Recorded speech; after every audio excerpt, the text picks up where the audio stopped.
Bonjour tout le monde, c'est Émilie, Maxime et Jade, car nous sommes mercredi.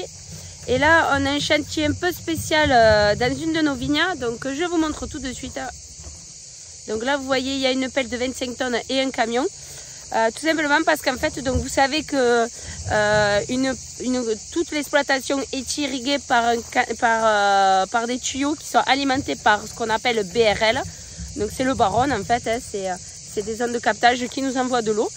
Et en fait, il y a une des canalisations que nous, on ne se sert pas spécialement, qui est à 3 mètres en dessous d'une de nos parcelles, qui est celle-ci, donc qui est une parcelle de Merlot.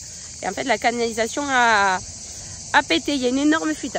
Donc c'est un tuyau en 800 qui alimente une grosse partie, je crois que ça va jusqu'à Port-la-Nouvelle ou Gruissant, bon, enfin bref. C'est une grosse canalisation et donc là, ils sont en train de réparer et malheureusement, comme c'est compliqué pour eux d'accès, ils ont dû arracher 4 rangées de vignes. Bon, allez, je vous le dis tout de suite, normalement, il y aura une indemnisation, hein, ne vous inquiétez pas. Mais bon, ça fait quand même toujours un peu râler, mais bon, c'est comme ça, on peut rien y faire, c'est la faute à personne, voilà. Donc voici le tuyau qu'ils vont changer, donc parce que c'est un tuyau en 800 qui a pété, évidemment, hein, c'est pas un petit tuyau, c'est un gros tuyau. Et depuis vendredi, donc ça fait 4 jours qu'il y a de l'eau qui coule de partout dans la vigne. Donc la vigne ressemble plus à un étang que... Bon là ils ont coupé, ça se verra moins, mais bon voilà. Alors regarde, là ils sont obligés de mettre... je pense qu'ils ont dû rajouter des cailloux pour avoir un minimum de portance. Et donc là, là où ils étaient, déjà là il y avait 2 rangées de vignes, donc qui n'existent plus. Et peut-être que celle-là va survivre. Voilà. Mais bon là pour l'instant c'est bien arraché. Après c'est pour qu'ils puissent y accéder.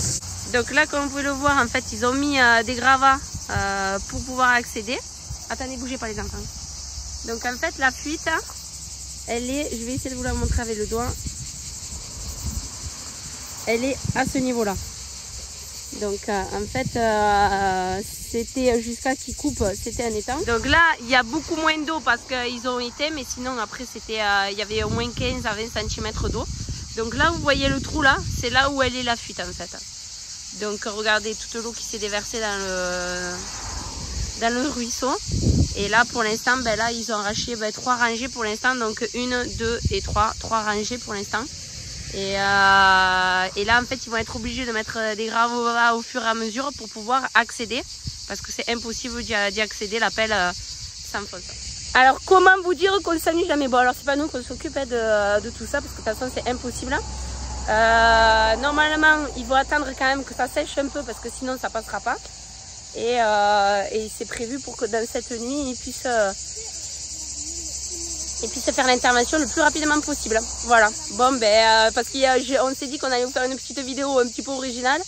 Tout simplement parce qu'il y a beaucoup de monde qui s'est arrêté au bord de la route en disant vous avez une fuite. Vous avez une fuite. Alors, au début on pensait que c'était nous.